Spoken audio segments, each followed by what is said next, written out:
Hello friends, today on this video right now I'm going to show you how to solve Bluetooth problem on Infinix mobile phone. So friends, before we continue this video, do not forget to like the video and subscribe the channel. Okay, so let's start the video. First of all, you have to move on setting, then from here you can scroll down to on the down you are going to find the system option. So you just keep scrolling into system. So here is the system. Then from here again you have to click on the reset phone.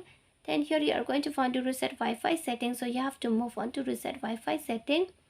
Then here you just need to click on the reset setting. When you click on the reset setting, the problem of Wi-Fi, mobile data and the Bluetooth problem, now it will be solved right now.